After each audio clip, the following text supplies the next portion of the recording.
दोनों हाथ उठा के जयकारा लगाएंगे। बोले देवादिदेव श्री आदिनाथ भगवान के जय जय जय। देवादिदेव श्री चिंतामणि पार्श्वनाथ भगवान के जय जय जय। संत शिरोमणि गुरुवर आचार्य श्री विद्यासागर जी महाराज के जय जय जय। नवाचार्य श्री समय सागर जी महाराज के जय जय जय। गुणायतन प्रणेता शंका समाधान भावना एक प्रवर्तक जन जन किशन प्रखर वक्ता बोले परम पूज मुनि श्री प्रमाण सागर जी महाराज के जय जय जय। मुनिवर श्री संधान सागर जी महाराज के जय जय जय। पंच कल्याणक प्रतिष्ठा महामहोत्सव की जय जय जय। गर्भ कल्याणक महामहोत्सव के मध्य प्रदेश की राजधानी झीलों की नगरी भोपाल के श्री विद्यासागर प्रबंध संस्थान और विद्या प्रमाण गुरुकुलम से हम और आप टीवी चैनल का बहुचर्चित विश्वविख्यात शंका समाधान के कार्यक्रम में अपनी शंकाओं का समाधान प्राप्त करें। उसके पूर्व Paras channel, Janvani channel, Adinath channel और प्रमाणिक ऐप के माध्यम से जिस कार्यक्रम को घर में बैठ के देख सुन रहे हैं उन सभी का और यहाँ पर उपस्थित समस्त श्रावक श्राविकाओं का हार्दिक अभिनंदन स्वागत करते हैं। चलते हैं प्रतिदिन की भांति परम पूज मुनिवर के श्री चरण वंदन करते हुए आशीर्वाद प्राप्त करें और निवेदन करेंगे शंका समाधान के कार्यक्रम के लिए दोनों हाथ जोड़ लेंगे और मेरे साथ दोहराएंगे। बोलेंगे हे मुनिवर नमोस्तु नमोस्तु नमोस्तु।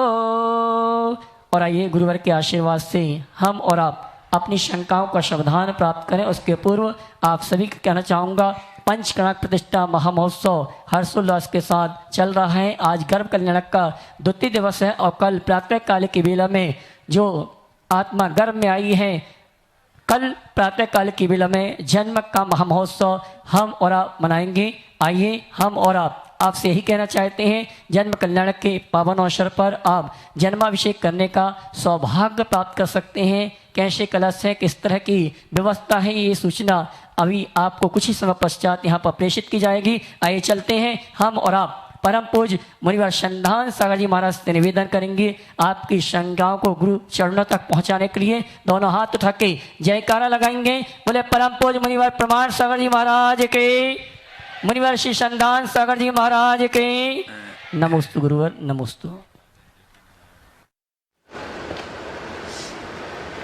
चलते हैं गुरु चरणों में। आज के इस गर्भ कल्याण के उत्तरार्ध रूप में इस वेदिका पर शंका समाधान का यह सत्र अपन प्रारंभ करें। प्रथम प्रश्न पूज्य महाराज श्री जी अनुश्री जैन रांची झारखंड से पूछ रही हैं, बाल मन को धार्मिक शिक्षा देना सही है या स्वतंत्र सोच के लिए उसे खुला छोड़ना चाहिए? देखिए, बाल मन को शिक्षित करना, संस्कारित करना और परिष्कृत करना एक बड़ी जिम्मेदारी। जहाँ तक खुले सोच की बात है, सोच में खुलापन होना चाहिए पर उसमें धार्मिकता का पुट होना चाहिए। धार्मिकता से सोच निखरती है। जो लोग धार्मिकता को एक बंधन मानते हैं वो उनकी भ्रांत धारणा है। धार्मिकता हमारे जीवन में आंतरिक अनुशासन उत्पन्न करती है। उससे हमारा चित्त और हमारी चेतना परिष्कृत होती है। हम अपने जीवन को और बेहतर ढंग से जीने में समर्थ हो सकते हैं। इसलिए बच्चों को खुलेपन की शिक्षा के साथ साथ धार्मिकता से ओतप्रोत करना जरूरी है ताकि वे आगे बढ़ सके। और मैं तो एक कदम और आगे बढ़ने की बात करता हूँ, न केवल धार्मिकता अपितु धार्मिकता के साथ आध्यात्मिकता से जोड़ना चाहिए। आध्यात्मिकता से हमारे सोच का जो परिष्कार होता है वो पूरे जीवन को रूपांतरित करता है। इसलिए बच्चे के हृदय में आध्यात्मिकता से अनुप्राणित धार्मिकता के संस्कार हो, जिससे वे अपने जीवन को सही दिशा में आगे बढ़ा सकें। पूज्य मुनिवर हितेश जी शाह दिल्ली से नमोस्तु पूर्वक पूछ रहे हैं, सत्य बोलना हमेशा हितकारी नहीं होता, तब क्या करें? सत्य बोलना जब हितकारी ना हो तो उसे असत्य मान लें। हमारे शास्त्रों में एक स्पष्टतः कहा गया कि केवल सत्य ही नहीं, सत्य के साथ साथ प्रिय और हितकारी भी होना चाहिए। हमारे अनगार धर्मामृत में लिखा है,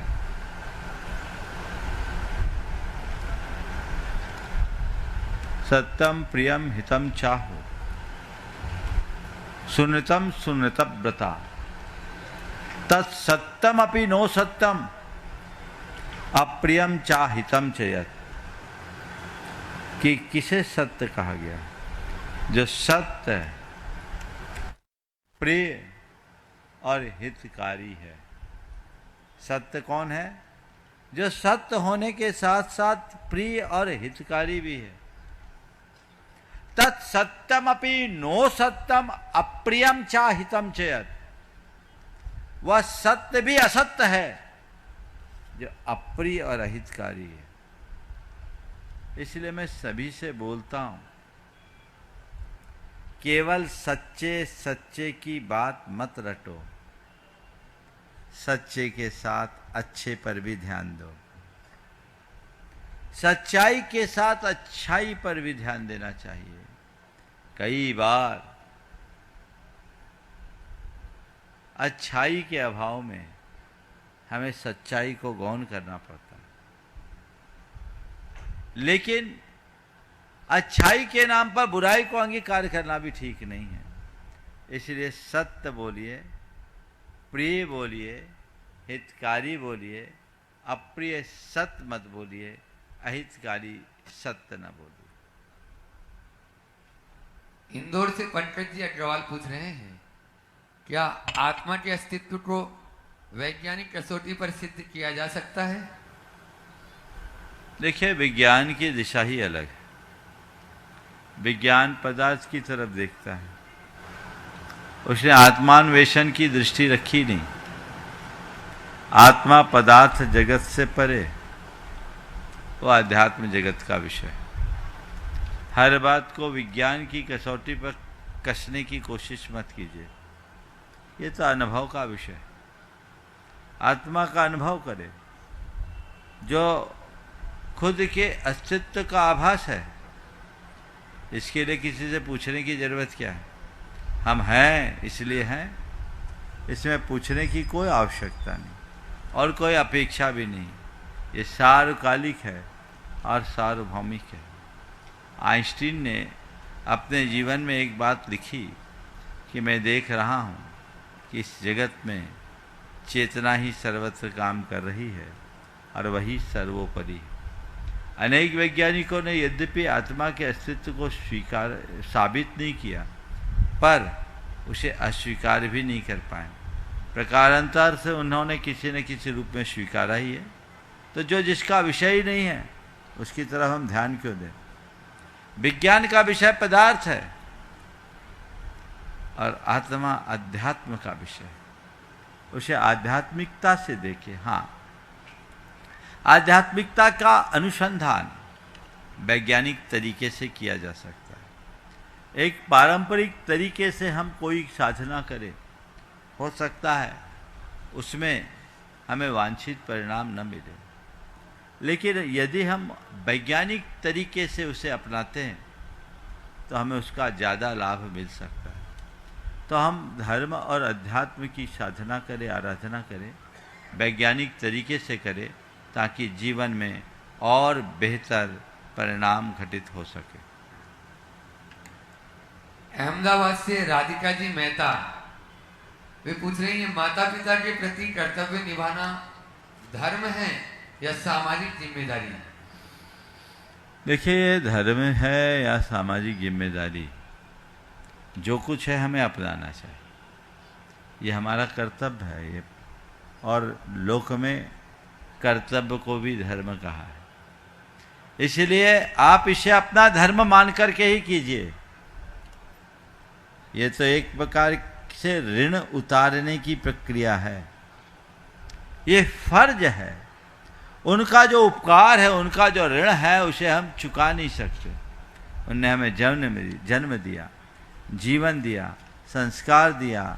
आज हम जो कुछ हैं वह सब उनकी कृपा के प्रसाद से हैं। हमारे शरीर का एक एक बूंद खून उनकी ही कृपा का प्रसाद है। तो हमें चाहिए कि हम उनके उस ऋण को, उनके इस ऋण का हम कुछ चुकारा करें। और वह कैसे कर सकते हैं? केवल उनकी सेवा से। इस जवाबदेही को अपना धर्म मानना चाहिए। उदयपुर से कविता जी लुनिया पूछ रही हैं, क्या भावनाओं को दबाना ही आत्मसंयम है? देखिए, भावना को दबाने का नाम आत्मसंयम नहीं है। संयम कभी दबाने की बात नहीं करता। संयम शोधन की बात करता है, संयम परिमार्जन की बात करता है। भावना की दिशा को मोड़ना संयम। उस पर जाती अपनी प्रवृत्तियों को अंतर्मुख बनाना, बहिर्मुखी प्रवृत्तियों को अंतर्मुखी बनाना, ये संयम है। अपने मनोवृत्ति को मोड़ने का नाम संयम है, जो हम अभ्यास के बल पर कर सकते हैं और इसे सतत करते रहना चाहिए। पुणे से स्नेहा जी कोठारी पूछ रही हैं, जीवन में प्रेम और त्याग के बीच संतुलन कैसे बनाएं? बहुत अच्छा सवाल। प्रेम और त्याग के बीच संतुलन कैसे करें? देखिए, मैं इसे अलग दृष्टि से देखता हूँ। प्रेम तो हमारे अंदर का तत्व है, वो हर सब में रहना चाहिए। और प्रेम अगर पराकाष्ठा पर पहुंचता है तो सर्वस्व का त्याग होता है। जब हम किसी व्यक्ति या व्यक्तियों से प्रेम करते हैं तो संग्रह का भाव आता है। और जब हमारा प्रेम सर्वव्यापी हो जाता है, समग्र से हो जाता है, सबसे हो जाता है, तब वह प्रेम सर्वस्व त्याग की बात सिखाता है, आत्मोत्सर्ग की भावना जगाता है। भगवान महावीर ने सर्वस्व को त्यागा। क्यों? जगत के प्रत्येक प्राणी के प्रति उमड़ते प्रेम के कारण। उनके काल में मानवता सिसकियां भर रही थी। सर्वत्र हिंसा और अराजकता का तांडव मचा था। मानवता के होने वाले इस उत्पीड़न से उनका चित्त आंदोलित हो उठा। घर, परिवार, राजपाट, वैभव, सत्ता और साम्राज्य को उन्होंने इसमें बाधा माना और जगत उद्धार की प्रबल भावना से उत्प्रेरित होकर उन्होंने सर्वस्व का त्याग किया। तो मैं ये कहता हूं, उनका त्याग प्रेम की पुकार थी। अगर जगत के प्रति उनके हृदय में ऐसी संवेदना नहीं होती तो शायद वो राज भोगते त्याग के मार्ग पर नहीं गए होते। इसलिए प्रेम और त्याग के अर्थ को गहराई से समझिए।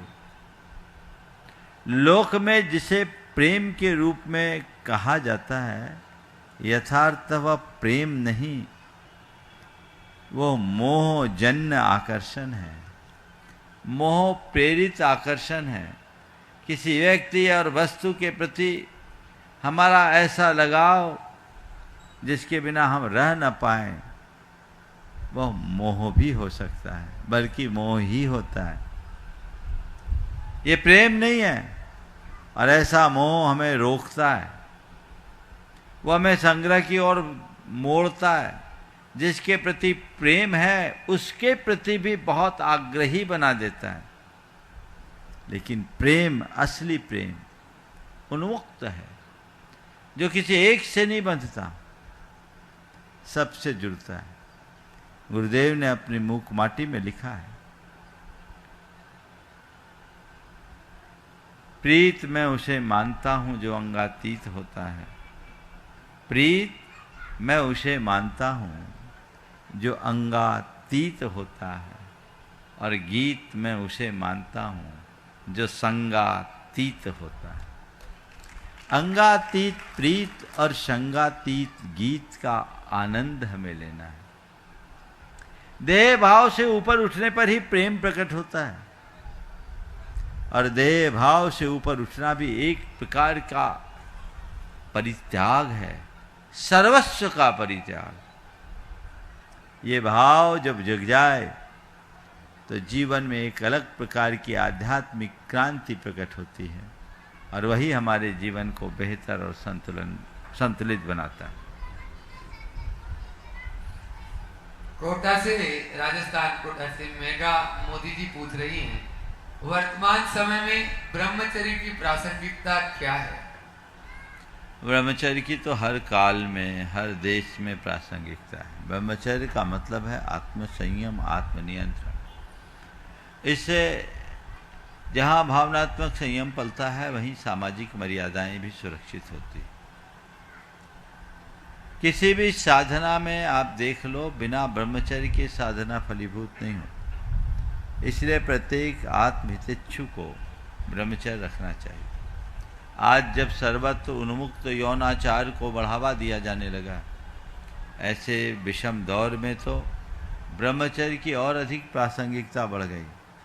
लोगों को चाहिए कि इसके मूल्य और महत्व को समझे, क्योंकि ये तो मृग तृष्णा है, मरीचिका है, इसका कोई अंत नहीं। एक क्षण का सुख है, बहुत काल का दुख है। ये हमारे जीवन को परेशान करने वाला है, दुखी बनाने वाला है। जीवन की सच्चाई को समझते हुए यदि हम अपने आप को ब्रह्मचर्य की ओर मोड़ते हैं तो जीवन आगे बढ़ता है। और जैन साधना में गृहस्थ को भी ब्रह्मचारी बताया है, और वो ब्रह्मचर्य आपके अंदर घटित हो सकता है यदि आप यौन सदाचार का संकल्प ले लें।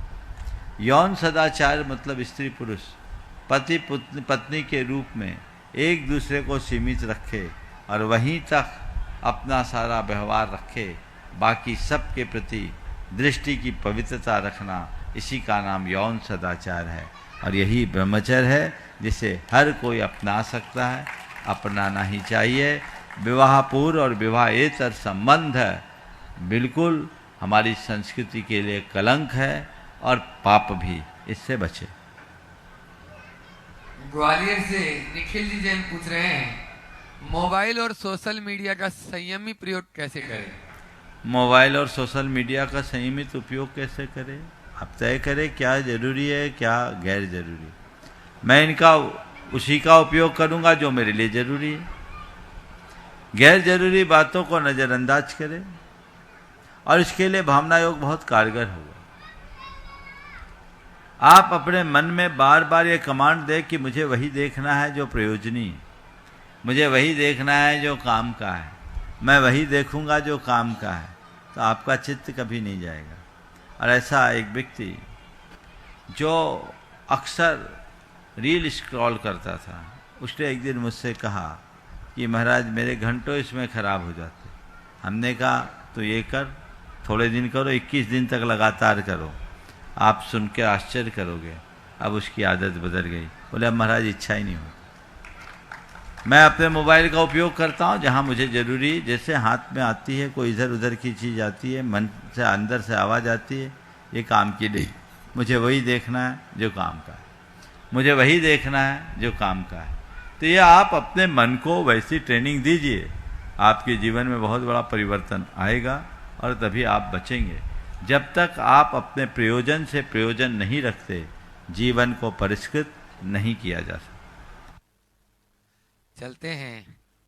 देख रहा हूँ आज यहाँ भी बहुत सारे लोग बैठे हैं और प्रतीक्षा रहते हैं कि हमारा नंबर कब आएगा। जिनके प्रश्न छट कर आ गए मेरे पास में, उनको यहाँ बुलाते हैं। आज अपने बीच में उदयपुर से रितेश जी जैन, अनन्य गुरु भक्त, एक बार जोरदार ताली बजा दीजिए। मैं चाहूंगा इनके सम्मान के लिए यहाँ की जो कमेटी है, महावीर जी सिंगई, और वे वहीं पहुंच जाएंगे और उनका सम्मान कर देंगे ताकि समय बचेगा। और उसके बाद में आज सिंगापुर से अपने बीच में विवेक जी जैन और मलेशिया से अनुपम जी जैन, ये भी तैयार रहेंगे। नमोस्तु गुरुवर, चुल्लक जी के चरणों में इच्छा में। गुरुवर, सुखी जो देखन मैं चला, सुखी न मिलिया कोई। जो दिल खोजा आपना, मुझसे सुखी ना कोई। सांसारिक गृहस्थ जीवन में सुख क्या है और सांसारिक जीवन में सुखी रहने के लिए क्या यह भावना भाना उचित है? बहुत अच्छा सवाल। गृहस्थ जीवन में सुख क्या? देखिए, सुख की अगर एकदम सरलतम परिभाषा पूछो तो मैं ये कहूँगा, संतुष्टि का नाम ही सुख है। यदि हमारे अंतर मन में संतुष्टि है तो समझना सुख है, और संतुष्टि के अभाव में हमें सुख नहीं, सुख का आभास मात्र है। तो जीवन को सुखी बनाना चाहते हैं, मन को संतुष्टि से भर करके रखिए, समझ गए? और अपने आप को सुखी बनाना चाहते हैं तो दूसरा आपने जो दोहा बोला परिवर्तित रूप में, वह अपने अंदर की संतुष्टि बढ़ाने का एक आधार है कि मेरे पास जो है वह पर्याप्त है, मैं सुखी हूँ, मुझसा सुखी न कोई। ये एक प्रकार की आत्ममुग्धता भी हो सकती है, लेकिन यदि व्यक्ति के हृदय में संतोष की भावना साथ साथ जुड़ी हो तो वह संतुष्टि का रूप धारण करके उसे प्रसन्नता भी दिला सकता है। नमोस्तु गुरुवर। एक बार जोरदार तालियों से रितेश भाई का स्वागत। और विवेक जी जैन सिंगापुर से और अनुपम जी जैन मलेशिया से बंधु हैं, दोनों खड़े हो जाएं। 7 समुद्र पार से आए हैं, लेकिन वहां पर रहकर भी बहुत सारे नियम संयमों का पालन करते हैं, जिनका गुरुजी कई बार जिक्र करते रहते हैं। एक बार जोरदार तालियों से उनका स्वागत अभी कर दे। और इनके स्वागत के लिए अनिल जी RBI और हर्षोला जी और विक्की भाई विवेक जो अहरनिश सेवा में लगे रहते हैं वहां पहुंच जाएं, और वे इन दोनों महानुभाव का स्वागत अभिनंदन कर देंगे। आप दोनों अलग अलग अपना प्रश्न करें। नमोस्तु महाराज श्री। महाराज श्री, श्रुत पंचमी वाले दिन महाराज श्री आपने बताया था कि पहले सभी अंगों का ज्ञान हुआ करता था और देश काल के चलते ये ज्ञान महाराज जी एक देश अंग के रूप में ही रह गया और पूर्णता ज्ञान नहीं रहा।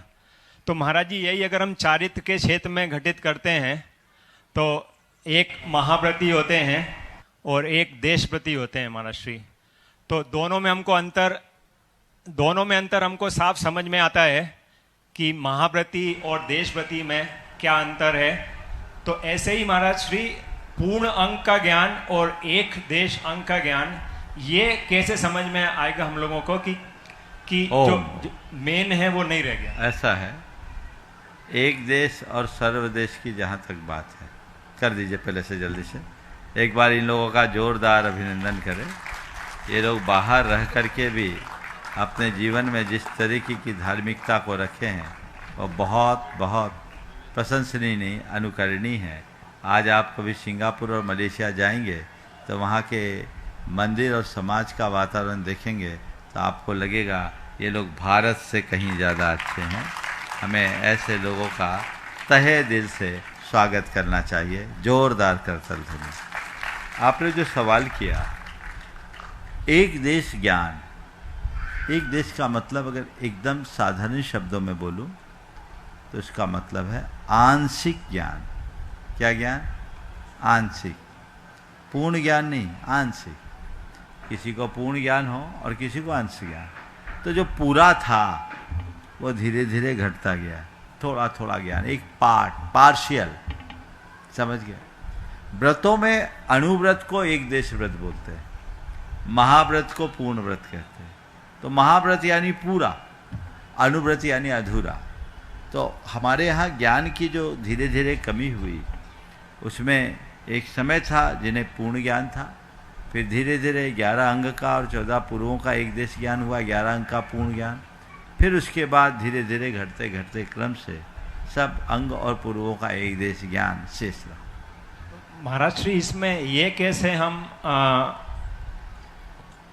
पता करेंगे कि जो एक देश ज्ञान है वो संपूर्ण है हमें मोक्ष की प्राप्ति भैया के लिए? ऐसा है, ज्ञान तो केवल जीव जुदा पुद्गल जुदा इतना भी मोक्ष की प्राप्ति के लिए पर्याप्त। हमने आपको 10 कहानी सुनाई, आपको एक कहानी याद रही, 2 याद रही, किसी को 3 याद रही, किसी को 4 और किसी को 7। जब हमने आपसे पूछा, चलो दूसरा उदाहरण देते, भक्तामर याद है, एक कहता हमें कुछ कुछ याद है, एक कहता हमें पूरा याद है। तो क्या हुआ, जिसको कुछ कुछ याद है उसको एक देश याद है, जिसे पूरा याद है उसको पूर्ण याद है, उस सर्वदेश याद है, ऐसा समझ। हाँ, अनुभव। महाराज जी द्वय के चरणों में, समस्त चुल्लक महाराज जी के चरणों में अनंत बार नमोस्तु, समस्त सिंगापुर मलेशिया समाज की तरफ से नमोस्तु। महाराज से एक छोटा सा प्रश्न है कि जब मुनिराज को केवल ज्ञान होता है तो अरिहंत अवस्था में शरीर स्फटिक मणि की तरह ट्रांसपेरेंट हो जाता है, तो लेकिन उनके नख और केश बचते हैं, तो नख और केश का कलर कैसा रहता है और वो ऐसे कैसे, मतलब जैसे भगवान। देखिए, पहली बात तो ये धारणा बदल दीजिए कि उनका शरीर स्फटिक की तरह ट्रांसपेरेंट होता है, नहीं वाइट हो जाता है, ऐसा नहीं। शरीर ट्रांसपेरेंट होता है यानी एकदम पवित्र हो जाता है। ऐसा नहीं समझना कि उनके शरीर में आर पार दिखेगा, देखने में बड़ा अटपटा लगेगा, और शरीर में अतिरिक्त तेज हो जाता है, ऐसा समझना जी। तो शुद्ध स्फटिक संकासम तेजो मूर्तिमयम बपु जायते क्षीण दोषस्य सप्त धातु विवर्जितम। इसका तात्पर्य यह है कि शुद्ध स्फटिक मणि की तरह शरीर निर्मल होता है, ये नहीं कि स्फटिक मणि बन जाता है। अच्छा, तो धारणा गलत थी महाराज जी। सबकी गलत है, अर्थ लगाओ। स्फटिक मणि के समान यानी स्फटिक मणि की तरह पवित्र निर्मल, ऐसा अर्थ लेना चाहिए जी। और मैं ऐसा ही अर्थ लेता हूँ, क्योंकि वह बात थोड़ी सी अटपटी भी लगती है, समझ गए जी। तो उनका शरीर अतिरिक्त तेज से मंडित होता है, उनके शरीर में 7 धातु समाप्त हो जाता है जी। शरीर मल रहित हो जाता है, इसलिए वह शरीर शुद्ध स्फटिक के समान माना जाता है। और महाराज जी बाल जो जैसे प्रतिमाओं में दिखते नख और केश, ये प्रतिमाओं में तो एक विन्यास है, कहाँ से बाल उगाएंगे वहाँ जी। बाल अपने जैसे बाल होते हैं वैसे ही बाल होते हैं, लेकिन एकदम एक्स्ट्रा ऑर्डिनरी, और उनके शरीर का जो तेज होता है ना एकदम मेटालिक होता है जी। अलग ही टेस्ट होता है। नमस्ते महाराज जी, आज्ञा है तो बेटा। हाँ बेटो, जब नमोस्तु महाराज श्री, नमोस्तु महाराज श्री। महाराज श्री, जब श्रावक आहार देता है मुनि महाराज को, तो वो यह भावना भाता है कि उनका आहार निरंतराय हो, और फिर वो अपना स्वयं का भोजन उनके आहार के बाद ही करता है, तो उसकी ये भावना कैसे फलीभूत होती है? देखिए, ये भक्ति है और तपस्या है। हम आहार देना चाहते हैं किसी सत्पात्र को, तो वो एक आम श्रावक जो होता है आहार दान की घड़ियों को अपने जीवन की सर्वश्रेष्ठ घड़ी के रूप में देखता है ना। तो ये जीवन की श्रेष्ठतम घड़ियों के रूप में जब वो देखता है तो अपने आप को बड़ा कृतार्थ समझता है, सोचता है कि जब मुझे आहार देना है तो आहार देना है तो क्यों नहीं पहले खिला के खाएं, समझ गए। खिला के खाना हमारी संस्कृति है, खा के खिलाना हमारी संस्कृति नहीं, समझ गए। क्या है, रोटी ना मांगो, रोटी बनाना सीखो, खिला के खाओ, गुरुदेव का एक हाइकू, हालांकि वो दूसरे संदर्भ में। तो ये चीज़ें हमें समझना चाहिए, समझ गए। उसकी भाव विशुद्धि से उसे पुण्य की प्राप्ति होती, और ये पुण्य उसे क्यों मिलता है? आपके द्वारा दिए गए आहार दान से साधु अपनी तपस्या और साधना करता है, तो उसकी चर्या क्रिया तपस्या साधना जो कुछ भी हुई उसका निमित्त कौन बना? उसके दिया गया आहार, तो उस आहार को देने से आहार दाता को वैसा पुण्य प्राप्त है। ठीक है महाराज जी, इससे संबंधित छोटी सी एक प्रश्न होती क्वेरी कि जैसे हम लोग सिंगापुर मलेशिया में 2.5 घंटे आगे हैं, तो यहाँ की जो मुनिराजों की आहार की बेला है वो हमारे यहाँ सुबह 7 से 8, मतलब वो 12-1 बजे तक जाएगी, तो हम लोग अपने टाइम के हिसाब से ही आहार वेला मान के। अरे हाँ, चलेगा ना? बिल्कुल बिल्कुल, ये अनुमोदना कर लो। नमोस्तु। धूप घड़ी से चलो। चलिए, अपने बीच में सागर से डॉक्टर वंदना जी जैन, वंदना दीदी, गुणायतन ट्रस्ट, कार्ड पैलेस वर्णिकालन सागर, गुणायतन ट्रस्टी। हाँ, एक बार जोरदार तालियों से इनका भी स्वागत अभिनंदन कर दे, और मैं चाहूंगा अंजू जी जुड़ जाऊं वही कि मैं उनका स्वागत कर देता, इस समय बचेगा। और उसके बाद में बंडा बेलई से एकता जैन, और डॉक्टर हर्षवर्धन जी जैन जो धीवरोदय जीव दया परिवार के संचालक हैं, वे अपना प्रश्न करेंगे। मुनिद्वय के चरणों में अनंत साह नमन, चुल्लक जी के चरणों में एक शामी। हे गुरुदेव, मेरा ये प्रश्न है कि जनरल ये माना जाता है स्त्रियों के लिए पुरुषों की अपेक्षा हर क्षेत्र में कमतर देखा जाता है, लेकिन जब ये दो क्षेत्र आते हैं, एक तो भगवान की माता बनना और दूसरा सची इंद्राणी बनना, तो ये वास्तव में जो बनती हैं उनका तो विशिष्ट पुण्य का उदय होता ही है, लेकिन यहाँ पर पंचकल्याणकों में जो माता या सची इंद्राणी बनती है तो वो कौन सा पुण्य करती है या उनकी कैसी भावनाएं होती हैं? क्योंकि ये सारी भावनाएं हम देखते हैं कि हर स्त्री की होती है कि हमें भी ये पद प्राप्त करना है, तो वो सब ऐसा क्या पुण्य करें और कौन सी भावना भाए जिससे सबको ये पद प्राप्त हो जाए? देखिए, बहुत अच्छी भावना आपने व्यक्त की है। निश्चित जब कोई स्त्री भगवान को जन्म देती है तो वह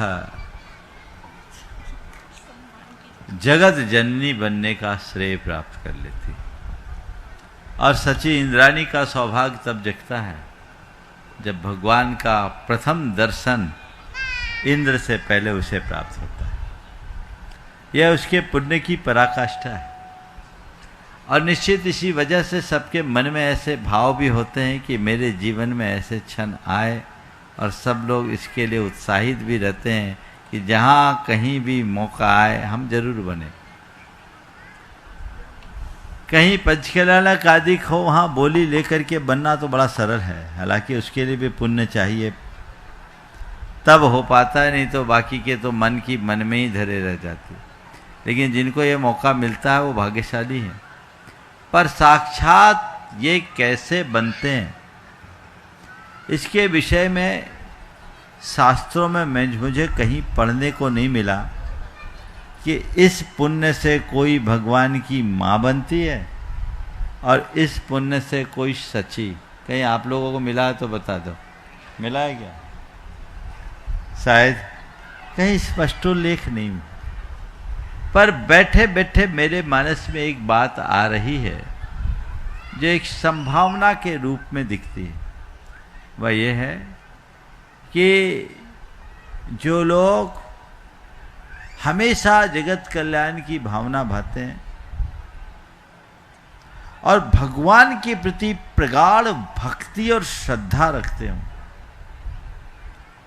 उनमें से किसी को ऐसा सौभाग्य मिल सकता। हर जगह ऐसी भावना भाव, जहां भी पंचकल्याणक हो मैं भगवान की मां बनूं, जहां भी पंचकल्याणक हो मैं इंद्राणी सच्ची बनूं, ये भाव बन पाओ न बन पाओ ये अलग बात है, लेकिन बनने के भाव रखने में कुछ थोड़ी लगता है। ऐसे भाव रखो, और जो बन जाए उनकी जी भर के अनुमोदना करो। इस भाव जन्य पुण्य से ऐसा सौभाग्य प्राप्त हो सकता है। समझ गया? हालांकि धर्मशास्त्र की दृष्टि से ऐसी भावना प्रशस्त नहीं मानी जाती। समझ गए? ये एक प्रकार का निदान जैसा है। सम्यक दृष्टि ऐसी भावना नहीं बनता पाता। एक भवावतारी तो भगवान की मां मत बनो, भगवान बनो। हमारा मार्ग तो ये है। जब स्त्री पर्याय में है ही तो फिर तो भावना ये अभी है ना, तो स्त्री बने रहना चाहते हो। भगवान कहते क्यों, और आगे बढ़ो, उत्कृष्ट है। लेकिन मुझे मालूम है कि एक स्त्री जिसे मातृत्व की अनुभूति हो चुकी होती, वो जानते हैं कि मातृत्व क्या होता है, तो फिर वो श्रेष्ठतम मातृत्व की भावना अपने मन में रखती है। हालांकि ये भावना रखोगे तो संसार तो थोड़ा बढ़ेगा, समझ गए? पर हमेशा एक ही भावना, उत्तम भावना सम्यक दर्शन की प्राप्ति की रखो, हृदय में भक्ति का भाव रखो, सारे रास्ते अपने आप खुल जाए। नमोस्तुभ्यं। दया धर्म का मूल है, उसी उद्देश्य को लेकर धीवरोदय जीवोदय परिवार के संचालक एकता जी हर्षवर्धन जी वे अपना प्रश्न करें और उसके बाद में अपने बीच में PSS ग्रुप टीटी नगर से प्राची अर्पित जी जैन। महाराज जी के चरणों में बारंबार नमोस्तु नमोस्तु नमोस्तु, छुल्लक जी के चरणों में बारंबार इच्छामी इच्छामी। पूज्य 108 आचार्य श्री 108 विद्यासागर जी महाराज जी के प्रेरणा से एवं पूज्य नवाचार समय सागर जी महाराज जी की प्रेरणा से हमने एक धीवरोदय जीवदया नाम का संगठन पिछले 6 माह से मैं करती हूँ। तो महाराज जी उसमें हमने अभी तक 3 बकरे और 6 बकरे 3 गाय और 10,000 से ज़्यादा जीवों का संरक्षण किया है। महाराज जी आने वाली बकरी ईद पर मतलब हम कैसे और ज़्यादा से ज़्यादा जीवों को बचा सकें, तो आपका निर्देशन चाहती हूँ कि हम इस को कैसे आगे ले जा सकें। देखिए, मारने वालों से बचाने वालों का हाथ हमेशा बड़ा होता है। अब किसी की धार्मिक मान्यता पर तो हम कुछ नहीं बोल सकते, लेकिन हम भाव तो अच्छे रख ही सकते हैं। एक अवेयरनेस लोगों के प्रति लोगों के मन में जगाइए कि ये धरती हिंसा मुक्त हो, ऐसी वो प्रार्थना करें। सब तरफ से हिंसा और अराजकता का अंत हो। जहाँ तक अब जान बचाने का सवाल है, कितना आप कर सकते हो करिए, जितना बने व्यवहारिक हो आप कर सकते हैं। हम जब सागर में चातुर्मास था 1997 में, मांस निर्यात के विरुद्ध एक बड़ा अभियान चला, जबरदस्त माहौल था, बहुत बड़ी बड़ी रैलियां वहाँ निकली। और उसी दरमियान एक युवक जो एक किराने की दुकान में काम करता था, देखा एक आदमी 20 मुर्गियाँ लेके जा रहा है और लटका के ले जा रहा है साइकिल पे। मुर्गियाँ चीख रही थी, उससे उसकी चीख पुकार देखी नहीं गई। उसने अपनी पूरी तनख्वाह उसे दे दी और करीब 1500 रुपये 1700 रुपये जो उसके पास थे वो दे दिया और मुर्गियाँ ले ली। अब मुर्गियाँ तो ले ली, अब रखे कहाँ, समस्या है। वो खुद एक छोटे से एक कमरे के मकान में रहता था, अब कहाँ रखे। उस समय सागर की गौशाला भी स्थापित नहीं हुई। अब एक बड़ी समस्या थी, भावना में ले तो आया, अब करे क्या। मेरे पास बात आई संयोग से, उस समय विट्ठल भाई जी पटेल बैठे थे जो हमारे इस पूरे अभियान में बहुत अग्रणी भूमिका रखते थे। उन्होंने कहा चलो ले आए तो ले आओ, हमारे बगीचे में रहे।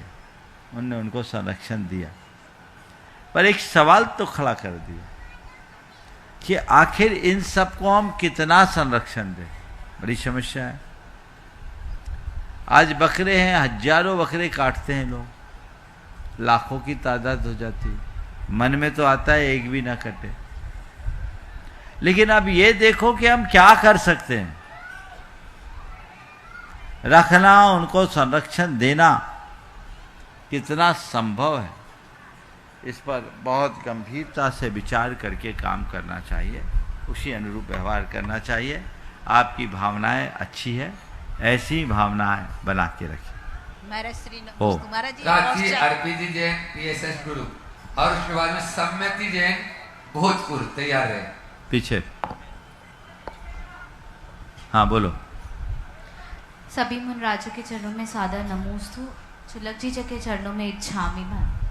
महाराज जी मेरा प्रश्न है, हम किसी भी भगवान के मंत्र की जाप देते हैं, जैसे कि आदिनाथ भगवान की या पारसनाथ भगवान की, तो क्या हमें उन्हीं के समक्ष में रहकर जाप देना चाहिए या हम किसी भी प्रतिमा जी के या भगवान जी के सामने रह के दे सकते हैं? देखिए, अगर भगवान के मंदिर में है और वहाँ हमारे पास ऑप्शन है तो वही भगवान के पास चले जाओ। नहीं है तो जो भगवान बैठे उनमें उन्हीं की छवि देख लो, और वो भी संभव नहीं तो अपने मन में बसे भगवान की छवि को निकाल लो और उसे देखकर जाप करो। सम्मति जैन भोजपुर महाराज एक छात्र है और उसके बाद में तैयार हाँ, रहेंगे। बोलो बोलो। हाँ, जो हम गण होते हैं, मनुष्य गण, देवगण या राक्षस गण, तो क्या वो जैसे हम सभी में कोई ना कोई किसी ना किसी गण में पैदा होता है जो हमारी राशि के अनुसार या हमारी कुंडली के अनुसार होता है, तो क्या उस गण का प्रभाव हमारे जीवन पे भी होता है या हमारे व्यवहार पे भी होता है? मुझे नहीं मालूम, मेरी कुंडली में राक्षस गण था। हाँ हाँ, अबे भैया जी बोल रहे शादी में देखा जाता है। ये एक टेक्निकल शब्द है, इसके गण से ये संबंध मत समझना देवगण मनुष्यगण राक्षसगण है तो वो उसकी वैसी वृत्ति है, ऐसा कुछ मत समझना, नहीं तो फिर तो हमारे अंदर पता नहीं आपको क्या दिखेगा। चलो नमोस्तु महाराज। सम्मति जैन भोजपुर और तैयार रहेंगे सुरभि जी जैन भोपाल। नमोस्तु महाराज जी। महाराज जी, मैं एक विधि की छात्रा हूँ। मेरे को जहाँ पे भी माइक पास में लेना। महाराज जी, मैं एक विधि की छात्रा हूँ। मैं जिससे भी मिलती हूँ तो सबका यही प्रश्न होता है कि जब तुम केस लड़ोगी तो तुम कितने पाप करोगी, कितना तुम झूठ बोलोगी, तुम किसी को बचाने के लिए भी कभी कभार झूठ बोलोगी, तो इस समस्या में मैं क्या करूँ महाराज जी? देखो, प्रोफेशन में झूठ बोलना और झूठ बोलने का प्रोफेशन करना, इसमें बड़ा अंतर है। क्या बोल रहा हूँ? प्रोफेशन में झूठ और झूठ बोलने का ही प्रोफेशन, इसमें अंतर है। वकालत अगर देखा जाए तो एक अच्छा कर्म भी है और देखा जाए तो अधर्म भी है।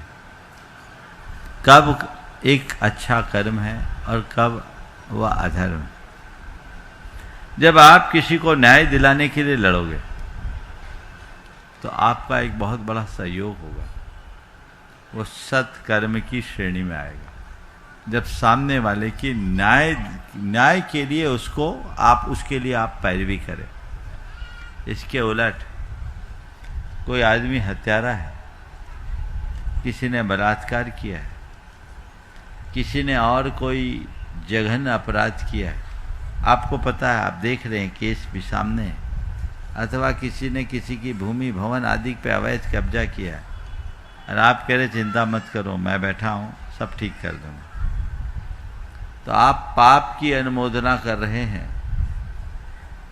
और ये बहुत कड़वा सच है कि उस पाप की अनुमोदना करने वाले को भी पाप का भागी बनना पड़ेगा। एक आदमी अगर हत्या या बलात्कार करके पाप अर्जित कर रहा है और दूसरा उसे निरपराध सिद्ध करने के लिए लड़ रहा है उसके पक्ष में, भले वो समाज में एक प्रतिष्ठित अभिभाषक या एडवोकेट के रूप में जाना जाता है, पर उस पाप के समर्थन के कारण पाप का भागी तो बनेगा ही, इसमें कोई संशय नहीं। सुरभि जी जैन भोपाल वे अपना प्रश्न करें और उसके बाद में अनंत जी जैन अजमेर राजस्थान से वे तैयार हैं। नमोस्तु महाराज श्री, मेरा क्वेश्चन ये है कि जीवन का उद्देश्य क्या है? आप खुद बताओ, इतने साल हो गए अभी तक कुछ सोचा कि नहीं? हाँ, नहीं पता। यही विडम्बना है, हम जी रहे हैं और क्यों जी रहे यही पता नहीं है ना। आपने कुछ ना कुछ तो उद्देश्य बनाया होगा। हाँ। क्या बनाया? अभी पढ़ रही हो कि हो गए? पढ़ रही हूँ तो पहला उद्देश्य क्या बनाया? पढ़ना, फिर जॉब करना, हाँ। फिर सेटल होना, हाँ। फिर बच्चे पैदा करना, फिर दुनियादारी करना और एक दिन मर जाना। पैदा हुए व्यापार सीखा, धन कमा बूढ़े हुए। पैदा हुए व्यापार सीखा, धन कमा बूढ़े हुए, बंधु जन को सौंप कर धन इस जहां से चल दिए। खत्म, कहानी हो गई, क्या बचा? ये जीवन का सार्थक उद्देश्य नहीं। अपने जीवन का मूल उद्देश्य जीवन को संवारना होना चाहिए। अपने जीवन को संवारे, जीवन को पवित्र बनाए, जीवन को सार्थक बनाने का प्रयत्न करें। हमने मनुष्य जीवन पाया है तो इसका पहला उद्देश्य मानवीय गुणों से अपने आप को मंडित करने का, और फिर इसका अंतिम उद्देश्य आध्यात्मिकता से ओतप्रोत होकर अपने भीतर की भगवत्ता को प्रकट करने का होना चाहिए। तभी हम अपने जीवन को कृतार्थ कर पाएंगे, सार्थक बना पाएंगे। आनंद जी जैन अजमेर राजस्थान से अपने बीच में, और उसके बाद में अनिल कृष्णा जी जैन बरेली उत्तर प्रदेश जो गुणायतन सेवायतन की ट्रस्टी में। नमोस्तु महाराज जी। छुल्लक जी के चरणों में इच्छामी। महाराज जी, मैं आपके दर्शन के पावन दर्शन का सौभाग्य प्राप्त हुआ था कुछ वर्ष पूर्व अजमेर में। और महाराज जी, अभी वर्तमान में मैं आयुर्वेद चिकित्सा के 4th वर्ष में हूँ। महाराज जी, मेरा प्रश्न ये है कि प्रतिदिन हॉस्पिटल या पढ़ाई के चक्कर में कभी कभार मंदिर जाना संभव नहीं हो पाता, तो महाराज जी उस समय देवशास गुरु की भावना रखते हुए जिनवाणी को उचित स्थान पर स्थापित कर श्रद्धा पूर्वक कभी कभी उनका दर्शन कर शुभारंभ कर सकते हैं क्या दिन का? देखो, नहीं जाने से तो अच्छा है। मुझे प्रसन्नता है कि तुम जैसे युवा जो आज मेडिकल की पढ़ाई में लगे हो, भले वो आयुर्वेद है, पर कम से कम दर्शन करने का भाव तो रख रहे हो। आजकल के ज़्यादातर युवाओं को तो भगवान से ही प्रेम नहीं है, वो मंदिर के नाम से ही छिड़कते हैं। तुम जा रहे हो तो मैं तुम्हारे माध्यम से तुम्हारे जैसे सभी बच्चों के लिए आशीर्वाद देता हूँ, उनकी भावनाओं की सराहना करता हूँ। कोशिश करो कि मैं जाता रहूँ, ठीक। अब न जा पाओ तो जो उपाय तुमने चुना है वो अच्छा है, और अब तो एक सरल उपाय है वर्चुअल दर्शन का, वो तुम्हारे जेब में है। अपने गैजेट के माध्यम से वर्चुअल दर्शन तो कर ही सकते हो। इतना तो करो कि हम कैसे भी हो वर्चुअली ही सही भगवान का न केवल दर्शन, अभिषेक देखे बिना काम नहीं करें। तुम्हारे माध्यम से ये संदेश मैं उन तमाम बच्चों के लिए देना चाहता हूँ जो हॉस्टल्स में पढ़ते हैं, जिनका स्कूल का, जिनका कॉलेज, जिनके स्कूल या इंस्टीट्यूट गांव शहरों से बहुत दूर है, निकट में दर्शन संभव नहीं है। वो छोड़े नहीं, अपनी दिनचर्या का हिस्सा बनाए, वर्चुअली दर्शन कर ले। कोविड काल में सबने किया ना, पर आप कहोगे कि महाराज आप तो फिर वर्चुअल का समर्थन कर दिए हैं, तो फिर क्यों लोग जाएं, मंदिर ही जाना बंद कर दे, रोज रोज वर्चुअल करें। मैं ऐसे बेईमानों के लिए नहीं बोल रहा हूँ। मजबूरी में अगर आप नहीं जा पा रहे हैं, तब जब एक्चुअल की संभावना है तो वर्चुअल क्यों। मैं तो अक्सर कहता हूँ, बाजू में झरना बह रहा है और तुम सप्लाई का पानी पी रहे हो, इससे बड़ा पागलपन क्या होगा, है ना। झरना बह रहा है तो झरने का पानी पियो ना, सप्लाई का पानी क्यों। अभी भी बहुत सारे लोग भोपाल वाले सप्लाई का ही पानी पी रहे हैं, अभी भी पी रहे हों। झरना पास में बह रहा है ना, बात समझ रहे ना मेरी। तो झरने का आनंद लो। हाँ, झरना तक पहुंच पाना मुमकिन नहीं है तो अब प्यासे रहना भी समझदारी नहीं है, तब भले सप्लाई का पियो, पर जरूर पियो। अनिल जी जैन, कृष्णा जी जैन बरेली से अपने बीच में उत्तर प्रदेश से वे अपना प्रश्न करेंगे, लेकिन उससे पूर्व बंधुओं आप लोगों को बता दूं, आने वाली 7 तारीख से 12 तारीख तक इस धरा पर एक और इतिहास की रचना भावना योग जन जन तक पहुंच गया है, और न केवल धरती पर बल्कि आसमान में भी ऊंचाइयों को छू रहा है। यह भावना योग जिसके माध्यम से केवल साधना मात्र नहीं है, भावना योग यह एक जीवन का विज्ञान है। भावना योग भीतर से बाहर की यात्रा है, और यह भावना योग जीवन बदलने का सशक्त माध्यम है, जो हमें नकारात्मकता से सकारात्मकता की ओर लेकर जाता है।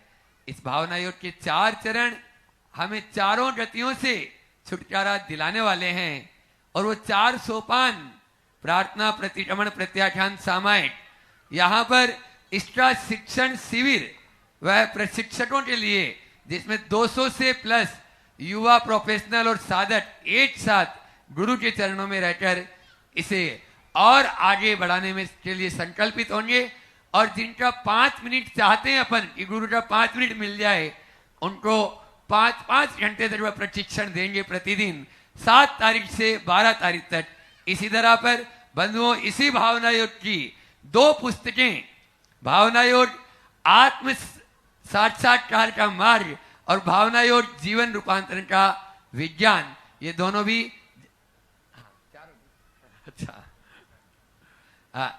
ये दोनों भी आपके हाथों में आने वाली है, और आप इसके लिए भी मानसिकता बना के रखें। गुरुवर के साहित्य ये जो भावना योग का हो, चाहे 4 बातें हों, खुद पढ़ें, समझें, आत्मसात करें और अपने जीवन में एक नई ऊर्जा का संचार करें। मैं यही चाहूंगा, आप यहाँ पर भी जो काउंटर है उससे भी ले सकते हैं, और साथ में ही गुणायतन में भी ये पुस्तकें सब उपलब्ध रहेगी, आप वहां से भी इनको ले सकते हैं। अब और 4 बातें 14 भागों में 16 पुस्तकों के रूप में, और साथ में भट्टामर के ऊपर जो इंदौर में जो प्रवचन हुए भट्टामर पर अभी प्रश्न भी जैसे बताया, तो आप वे 4 बातें बहुत ही अभी उपलब्ध है यहाँ पर। भोपाल वालों के लिए खुशखबरी है, तो आप लोग जो 3000 का सेट है वह मात्र 1100 रुपए में इस पंच कल्याणक में प्राप्त कर सकते हैं। बहुत सारे पुण्यार्जित परिवार उसमें आगे आते हैं, आप लोग भी आगे आए। और अब अनिल जी त्रिशला जी जैन बरेली वे अपना प्रश्न करेंगे। गुरुदेव के पावन चरण कमलों में बार बार हम सबका नमोस्तु नमोस्तु नमोस्तु। छुल्लक जी के चरणों में इच्छामि इच्छामि इच्छामि। गुरुदेव, जैसे हम दिन में तो भावना योग करते रहते हैं, विवेक जागृत रहता है, जागृत अवस्था में रहते हैं, तो दिन में तो अपने विवेक से कोशिशों से 5 पापों और 4 कसायों से जितना हो सकता है बचते हैं। लेकिन रात्रि में जब हम सोते हैं तो सपने भी पता नहीं कहाँ कहाँ से आते हैं और हम उनमें लिप्त हो जाते हैं। तो फिर उनमें 5 पापों और 4 कसायों से हम कैसे बच सकते हैं? देखिए, दिन भर अगर अच्छे भाव रखेंगे तो रात्रि में सपने भी अच्छे आएंगे। जिनके भाव खराब होते हैं उनके सपने खराब। तो पहला प्रयास तो हम अच्छा करें कि पूरे दिन अपने आप को अच्छा रखें, अपने भाव अच्छे और निर्मल रखें, तो हमारे भाव अच्छे होंगे। फिर भी अगर सपने में कोई ऐसे भाव आते हैं तो उसका ऐसा कोई परिणाम नहीं आता, क्योंकि बुद्धिपूर्वक जो पाप करते हैं उनका फल अलग होता है और अबुद्धिपूर्वक किए जाने वाले पाप का फल अलग। नमोस्तु गुरुदेव, नमोस्तु नमोस्तु। अपने बीच में श्री विद्या प्रमाण गुरुकुलम पूरी टीम के साथ में यहाँ पर उपस्थित है। नरेंद्र जी टोंगिया भी मंच पर आ जाएं। इसी टीम में और भी जो यहाँ पर बैठे हुए हैं, महावीर जी भी आ जाएं ऊपर।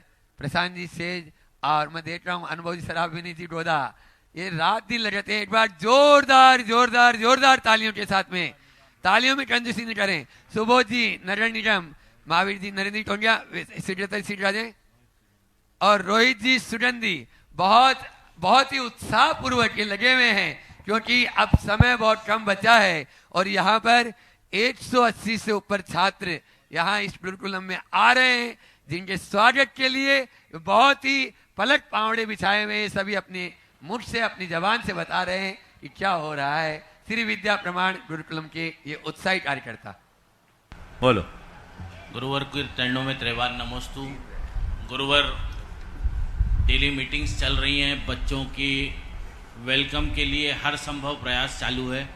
विनीत भैया के साथ में मिलके उनके मार्गदर्शन में हर कार्य को व्यवस्थित रूप से, और जैसा कि आपकी सोच थी, बच्चों के लिए बेस्ट सिक्योरिटी मिले, सबसे अच्छा सुपरविज़न मिले, उनकी हाउसकीपिंग, हॉस्टल की साफ़ सफाई की व्यवस्था, जो भी भोपाल में बेस्ट एजेंसीज हैं उनके थ्रू चल रही हैं व्यवस्थित रूप में।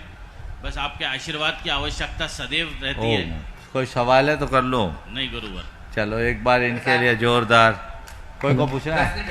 नरेंद्र नहीं, चले भैया जी कल की सूचना पहले दें। हाँ। कल प्रातःकाल की वेला में 5:30 बजे से हमारा अभिषेक शांति धारा का कार्यक्रम प्रारंभ होगा, और जिनका हमने गर्भ कल्याण बनाया उनके ऐसे प्रभु का 7:03 पर प्रभु का अवतरण होगा, जो टीवी चैनल के माध्यम से भोपाल के श्रावक श्राविका सुन रहे हैं। 7:03 पर प्रभु का अवतरण होगा, और इस दृश्य को देखने का अगर सौभाग्य प्राप्त करना चाहते हैं तो समय पर उपस्थित होकर ये अवसर प्राप्त कर सकते हैं। साथ ही जन्म कल्याण की शोभा यात्रा परम पूज्य मुनिवर के प्रवचन के ठीक पश्चात प्रारंभ होगी।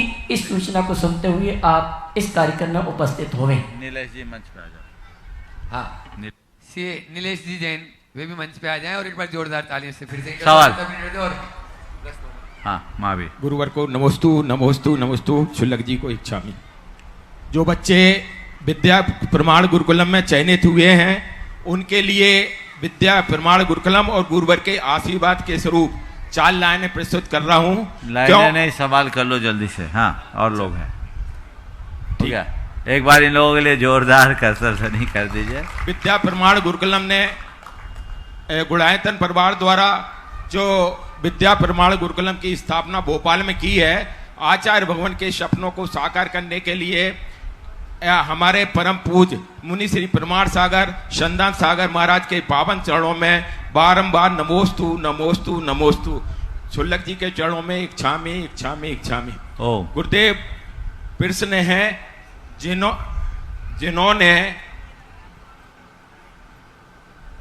जिनने ये ऐलान किया कि वे मजे में हैं, जिन्होंने ये ऐलान किया कि वे मजे में हैं, या तो वो फकीर हैं या फिर वो नशे में हैं।